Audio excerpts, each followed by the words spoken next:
नमस्कार दोस्तों, GST tax payer को बड़ी राहत दी गई है। गवर्नमेंट के द्वारा नया नोटिफिकेशन जारी किया गया है, जिसके द्वारा के फाइनेंस एक्ट 2022 के द्वारा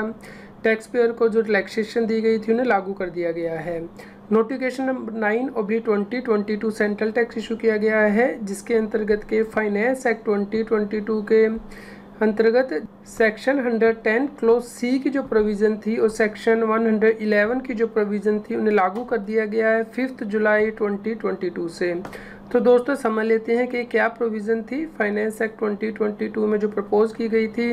और जिन्हें कि अब 5 जुलाई 2022 से लागू कर दिया गया है। दोस्तों ये है सेक्शन 110 फाइनेंस एक्ट 2022 का, जिसके द्वारा के सेक्शन 49 में अमेंडमेंट की गई थी जीएसटी एक्ट के, यानी कि पेमेंट ऑफ टैक्स से रिलेटेड। यहाँ पे जो जीएसटी एक्ट में सेक्शन 49 सब सेक्शन 10 दिया गया था, उसकी जगह नया सब सेक्शन जो है वो सब्सिट्यूट किया गया है, यानी कि a registered person may on the common portal transfer any amount of tax, interest, penalty, fee और any other amount available in the electronic cash ledger under this act to the electronic cash ledger for integrated tax, central tax, state tax, union territory tax और cess और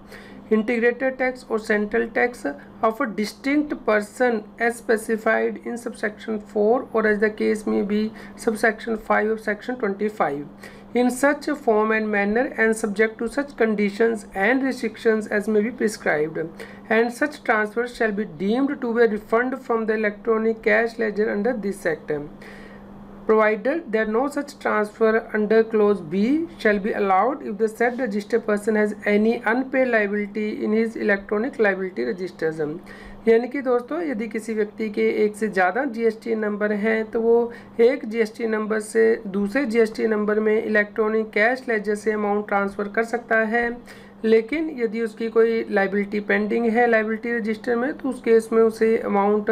transfer करना allow नहीं किया जाएगा। इस प्रकार बहुत से टैक्स पेयर को ये प्रॉब्लम आ रही थी कि उनकी जो वर्किंग कैपिटल ब्लॉक हो जाती थी एक जीएसटी नंबर में, उन्होंने यदि इलेक्ट्रॉनिक कैश लेजर में ज़्यादा अमाउंट पे कर दिया है या फिर टीडीएस और टीसीएस का क्रेडिट ज़्यादा है उनका, तो उन्हें दूसरे जीएसटी नंबर में ट्रांसफ़र करना अलाउ नहीं था। लेकिन अब 5 जुलाई 2022 से आपको ये ट्रांसफ़र करना भी अलाउ कर दिया जाएगा एक जीएसटी नंबर से दूसरे जीएसटी नंबर में इलेक्ट्रॉनिक कैश लेजर से। आप टैक्स, इंटरेस्ट, पेनल्टी, फीस या कोई भी और अमाउंट जो है वो ट्रांसफ़र कर सकते हैं। दोस्तों जो दूसरी अमेंडमेंट की गई थी सेक्शन 111 के द्वारा फाइनेंस एक्ट 2022 के द्वारा जीएसटी एक्ट का जो सेक्शन 50 था इंटरेस्ट से रिलेटेड, उसे अमेंड किया गया था। सेक्शन 50 सब सेक्शन 3 को जो है सब्सिट्यूट किया गया था 1 जुलाई 2017 से, यानी कि where the input as credit has been wrongly availed and utilized, the registered person shall pay interest on such input as credit wrongly availed and utilized at such rate not exceeding 24% as may be notified by the government on the recommendation of the council, and interest shall be calculated in such manner as may be prescribed। इस प्रकार अब यदि कोई व्यक्ति input as credit गलत avail करेगा और उसके साथ ही यूटिलाइज भी करेगा तो ही उसे इंटरेस्ट पे करना होगा। यदि उसने इनपुट एज क्रेडिट सिर्फ अवेल किया है, यूटिलाइज नहीं किया है, तो उस केस में उसे इंटरेस्ट पे करने की आवश्यकता नहीं होगी।